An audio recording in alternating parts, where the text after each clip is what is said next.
Alors, comment est-ce que l'humanité en est arrivée à espérer face à la mort? Ce n'est pas une idée qui a jailli comme ça, d'un seul coup.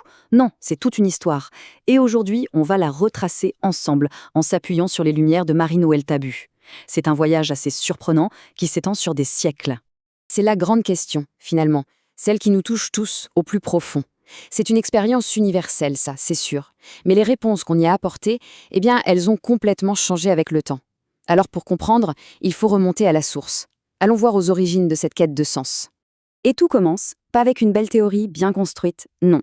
Tout commence avec un cri qui vient du plus profond, du désespoir le plus total. Ce verset du psaume, c'est notre point de départ. C'est ce sentiment brut, presque palpable d'être face à un mur, une finalité qui semble absolue. Donc, pour comprendre comment l'espérance a pu naître, il faut d'abord regarder en face la nature du désespoir. Et au tout début, ce désespoir n'était pas individuel. Non, il était collectif. Et il avait un symbole très fort, les tombeaux. Allez, on plonge dans le vif du sujet. On est au VIe siècle avant notre ère. Quand le prophète Ézéchiel parle de tombeaux, il faut bien comprendre qu'il ne parle pas de la mort d'un individu. Pas du tout. Il parle d'une catastrophe nationale. Le peuple est en exil, il se sent littéralement anéanti, comme mort. Le tombeau ici, c'est une image. C'est la métaphore d'une nation tout entière qui a l'impression d'avoir perdu son futur. Et ce qui peut paraître un peu étonnant aujourd'hui, c'est qu'à cette époque, le sort de l'individu après sa mort, eh bien, ce n'était pas vraiment la question principale. On parlait du shéol, oui, mais c'était un lieu un peu flou, sombre, une sorte de non-existence. Ce n'était pas un sujet qui passionnait les foules. La seule chose qui comptait vraiment, mais vraiment, c'était la survie du peuple. Et logiquement, c'est donc au niveau du peuple, du collectif, qu'une première petite lueur d'espoir va apparaître. Attention, une promesse qui est bien collective, on n'en est pas encore à l'individu. Et là voilà, cette fameuse promesse d'Ézéchiel. Écoutez bien les mots. « Ô mon peuple », c'est clair, non? Dieu ne s'adresse pas à des personnes isolées, il parle à la nation. Sortir des tombeaux, qu'est-ce que ça veut dire à ce moment-là? C'est la fin de l'exil, tout simplement. C'est le retour sur la terre d'Israël. C'est, en fait, une résurrection nationale. Il faut vraiment se mettre dans la mentalité de l'époque pour saisir ça. Pendant des siècles et des siècles, la certitude, c'était que l'alliance de Dieu, elle était faite avec le peuple, pas avec les individus. Les gens naissaient, mouraient, mais le peuple, lui, en tant que porteur de la promesse, devait durer. On pouvait dire que la seule immortalité qui comptait, c'était l'immortalité collective. Sauf que, cette vision des choses, très centrée sur le collectif, elle ne va pas durer éternellement. Et là, on arrive à un tournant absolument décisif dans cette histoire. Un vrai basculement, un changement de perspective qui va faire passer l'espérance du groupe à la personne. Alors pour que cette idée incroyable de résurrection individuelle puisse même commencer à germer, il a fallu deux ingrédients. D'abord, il a fallu que la personne, l'individu, commence à avoir une valeur en soi.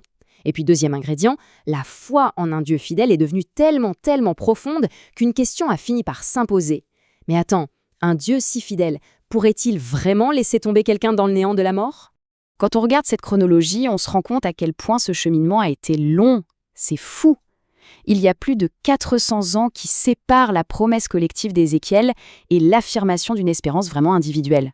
Et attention, même à l'époque de Jésus, le débat était loin d'être terminé. Tout le monde n'était pas d'accord là-dessus.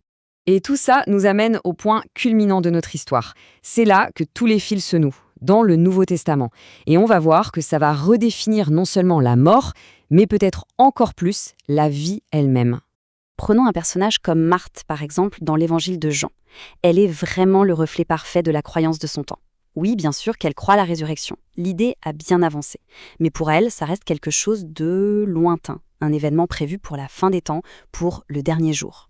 Ce qu'elle dit, c'est un peu le catéchisme bien appris de l'époque. C'est le top de la pensée théologique du moment.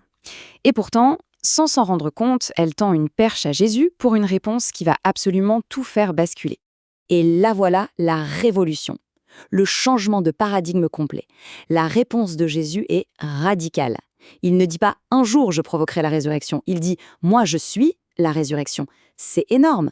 Il prend la résurrection, qui était un événement futur, et il en fait une réalité présente, une réalité accessible, là, maintenant, à travers lui. Le point crucial, il est là. La question change complètement. On passe de « qu'est-ce qui se passe quand on meurt ?» à « comment est-ce que la vraie vie, la vie éternelle, commence dès maintenant ?» C'est une révolution totale de la manière de penser. Et c'est saint Paul qui va développer ça de façon très concrète. Pour lui, c'est simple, il y a deux façons de vivre. D'un côté, il y a la vie selon la chair. Ça veut dire quoi? C'est une vie toute centrée sur soi-même, et ça, pour Paul, c'est déjà une forme de mort. Et de l'autre côté, il y a la vie selon l'esprit. Là, c'est une vie décentrée de soi, tournée vers les autres, une vie dans l'amour et le don. Et ça, c'est la vraie vie, la vie en plénitude. La logique de Paul, elle est assez implacable. Si la vraie vie, c'est de vivre dans l'amour, et si cet amour vient de l'Esprit de Dieu qui par définition est éternel, alors la conclusion est simple. Tout ce qui en nous est de l'ordre de l'amour, eh bien ça participe déjà de cette éternité. Et ce qui est éternel, ça ne peut pas mourir. Bon, alors au bout de ce long voyage à travers les siècles, qu'est-ce qu'on retient? Quel est le message au fond? Je crois que cette phrase, qui résume si bien la pensée de Marie-Noël Tabut, est la clé. Le but de toute cette histoire, de toute cette évolution de la pensée, ce n'est pas de nous enfermer dans des croyances rigides, c'est de nous libérer. De nous libérer de la peur de la mort, bien sûr, mais aussi, et peut-être surtout, de nous libérer pour une vie plus riche, plus pleine, dès aujourd'hui. Et forcément, cette idée nous renvoie à nous-mêmes, à nos propres vies. Si la résurrection est une force qui agit ici et maintenant, alors la question devient, quelles sont les zones de tombeau dans nos vies? Ces peurs qui paralysent, ces projets enlisés, ces relations brisées, qu'est-ce qui, en chacun, a besoin d'être sorti du tombeau, d'être ramené à la lumière grâce à cette espérance? Voilà, la question reste ouverte.